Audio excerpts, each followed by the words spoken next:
Winning a Kill Tony Golden Ticket is supposed to change a comedian's life forever. It's an appearance so good you can return to the show whenever you want, but most of them haven't been seen in years. And while a golden ticket guarantees you a spot for life, these are the winners who have seemingly vanished forever. And as we count them down, each reason why will start to make sense. Now, our first golden ticket winner who disappeared is a comic who had quite a unique first appearance, because Nicole Tran was already kind of known before she got pulled from the bucket. She was already impressing everyone around town, and her posts on social media were pretty viral. But even though everyone thought she might be a good fit, she still had to prove that her unique style of comedy could work on Kill Tony. Chồng lại đường gươm cho con đừng nhìn mặt cha lần sau cuối rồi lát nữa đây con sẽ. Please feel free to sing along if you know the words.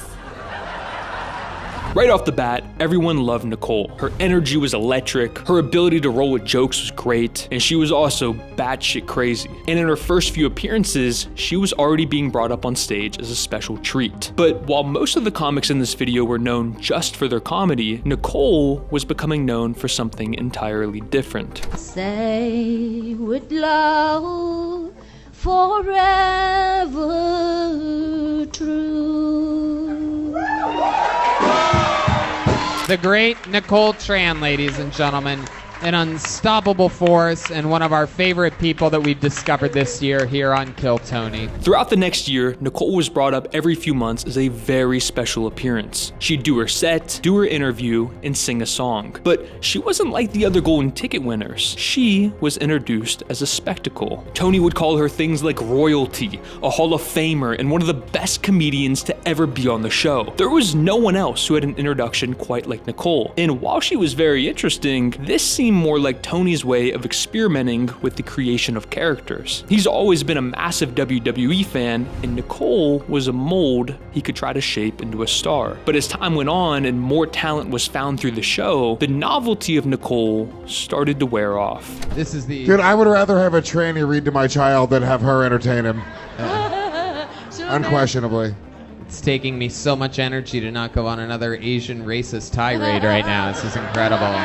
After some time, it became pretty obvious that she wasn't going to be the star that Tony thought. Sure, she was a fun appearance every once in a while, but that wasn't going to be enough. And with it being more than 2 years since her last set, it seems like the reason for her being replaced wasn't because she wasn't a great comedian, but because she couldn't transition into becoming a star. But our next golden ticket winner, however, would run into a completely different problem. And it had nothing to do with stardom, because ever since his first appearance, he was special. Is there anyone here that thinks they can bench press the President of the United States? That guy. That guy right That there? guy. Come on up here.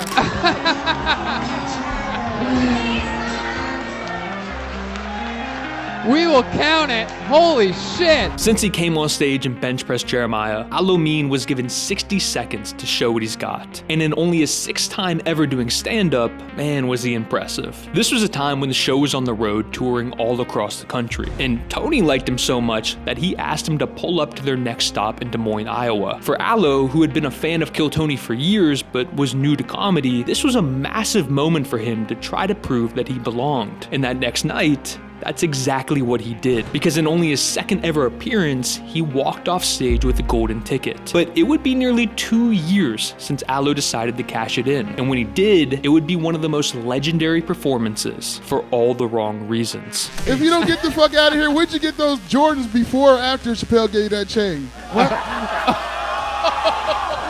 You have titties! You probably want to suck him, you little... You brats!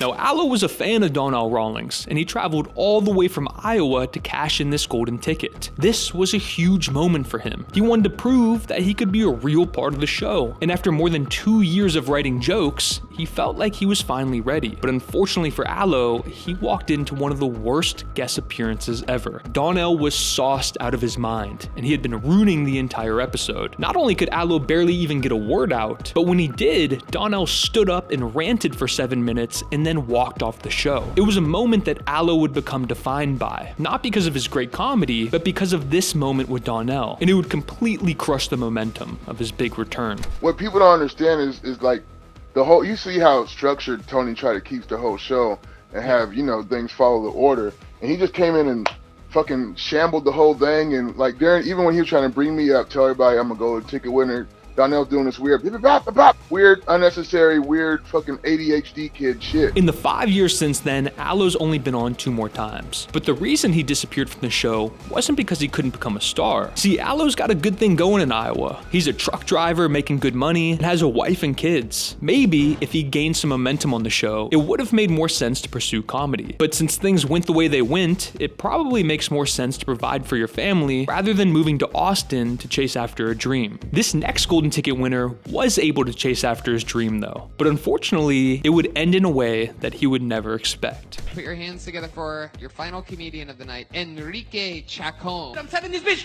get the fuck down, Susan! Get the fuck down! Shut the fuck up, bitch!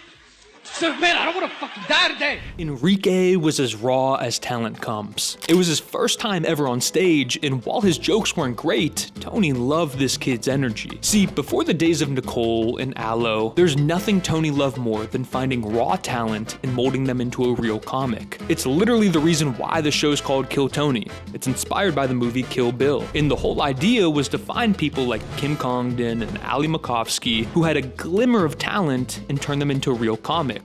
And Enrique was set to be Tony's new experiment. You mark my words, fucking, you're gonna see this kid in the future. This is how you fucking do it, dude. By his 3rd appearance, Enrique's career was off to a hell of a start. He wasn't just a fun, energetic gimmick anymore. He was winning awards like Texas's top young rising talent. In just a year, he looked like a completely different comedian, and his rise in the comedy scene seemed unstoppable. What Tony had seen in that first appearance seemed to be correct. But right when it looked like Enrique was about to take over, he disappeared from Kill Tony for more than 5 years. For Enrique, this must have been brutal, but at the time, he couldn't afford to move to LA. Luckily for him though, the show moved to Texas. And now, episodes that were getting 100,000 views when he was last on were getting 1 million. But when Tony last saw Enrique, he gave him a serious ultimatum, because Enrique was living in Houston, and Tony said, you either move to Austin and really pursue comedy, or you're forfeiting your golden ticket. And when Enrique chose to move, he was given a real shot to make something of himself. And he was like, Enrique, is it you what they say whenever you make your love to a Latina?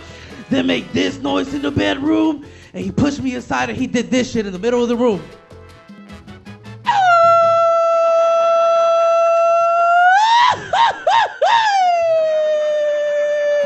2023 was the year of Enrique Chicone, and nothing seemed like it could slow him down. He was actually doing so good that he had the rare opportunity to go from golden ticket winner to full-time regular. This was the time when the only way to get Hans to try was when he had to battle for his regularship. And after he missed his flight back to Austin and couldn't make the show, Enrique had his first real chance to challenge Hans for regularship. But after months of unstoppable momentum, he finally slammed into a wall, because that night definitely wasn't his best, and he'd never get the chance to challenge Hans again. Since that moment, Enrique's appeared every now and then on the show, but it's never been like it was in 23. Maybe it's because there's more golden ticket winners now, all competing for spots, or maybe it's because Enrique still hasn't become the full-blown star that Tony always imagined. So while Enrique's disappeared for now, it's safe to say he'll get another chance in the future. But this next golden ticket winner's career on the show is a little bit less certain, because he's someone we used to see all the time and haven't in forever. And the reason why might surprise you.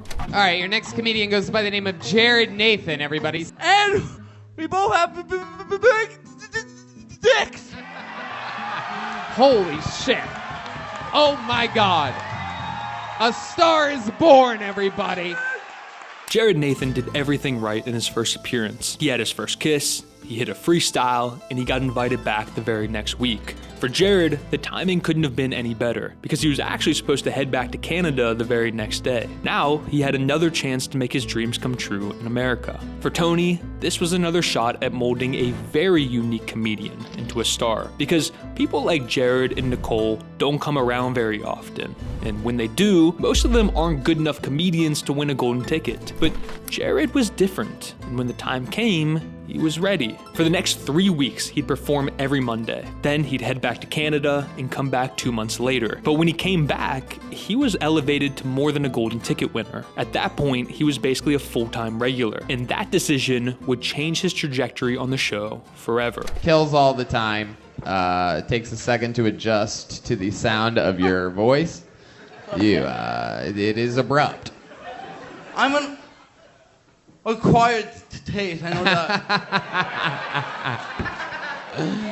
An acquired taste is a perfect way to put it. And now that Jared had transcended the golden ticket and was reaching the level of regularship, fans started to become split on if they actually enjoyed seeing Jared every week or not. You've got to keep in mind, this was a time when the emergence of Cam Patterson was in full effect. And as unique as Jared is, it's hard to live up to what Cam was. After just 2 months as a regular, Jared would take a step back. And it would almost be another year before he was even on the show again. But that too would also be short-lived. It seemed like Tony was trying to give him opportunities to become a regular. And if it worked out, I'm sure Jared could have found a way to move down to Austin from Canada. But Jared just couldn't break through like Cam and Ari and Casey could. And since then, he's only been brought back on sporadically as a golden ticket winner. At this point, it's been nearly a year and a half since we've seen Jared Nathan on the show. And his problem was he struggled to get over the hump of becoming a full-time regular. This next golden ticket winner though is someone who could have and should have been a regular. But there's one thing that held him back from becoming a true Kill Tony legend. Put your hands together for Tristan Bowling. It got me thinking, like what do I identify as sexually? And I think I got it. I think I most sexually identify as a virgin. You know what I mean? You know what I mean? Come on, we all know what the fuck I mean. Does it look like I've ever touched a boob before? Oh, exactly. Tristan was only 20 and had already been doing comedy for 4 years. And in his first appearance, he became the youngest comic to win a golden ticket. I mean, this kid was special, and each appearance he completely crushed. But opposite of Aloe and Enrique, who couldn't get on because they lived too far away, Tristan was driving from Phoenix to LA every single Monday with his mom to cash in his ticket. And he was actually doing it so often, they had to change the rules of the show. And now it's been cashing in so much that we have to think about the rules of the golden ticket. Yeah, I was actually gonna wonder. I'm like, how many times these guys gonna let me up here? What the fuck? But I'm glad. You keep doing what you're doing, dude. I promise you, I'm not gonna limit you until you start bombing. For the next year, Tristan would keep coming up, and with each new appearance, he kept proving why he was such a special talent. He could rap, he dressed like a G, and he always delivered a great minute in interview. In the show's history, it's not that often that someone can come up as much as he did and not have everyone hate him. But just as Tristan was starting to build real momentum on the show, COVID hit, and then the show moved to Austin. It was a real momentum killer for a comic who was just picking up steam on the show. But in that time, Tristan was still grinding it out. And when he made his first appearance back, he picked up right where he left off. Who here's ever tried their own cum? Huh? Here's why every dude should do it. One, a good chef always tastes his meal before he serves it. Second reason, if you're ever with someone, boy, girl, whatever, and they're like, hey, this doesn't taste good, you could be like, au contraire. All right. As times went on though, Tristan's appeared on the show less and less. For being one of the best golden ticket winners in the show's history, one appearance a year just doesn't seem like enough. But the reason we don't see him as much as we once did is because he decided to move to New York. Sure, it's a great comedy scene, he's got a girl and a job out there, but it makes you wonder what he would look like if he moved to Austin. Out of all these golden ticket winners that we've talked about, who were once stars of the show for a short period of time, names you couldn't escape: Nicole Tran, Enrique Chicone, Jared Nathan. If there's anyone who can go from relatively forgotten on the show to the newest Kill Tony regular, I'm taking Tristan all day. These were the 5 Kill Tony golden ticket winners that at one point you saw all the time, and now you barely see anymore.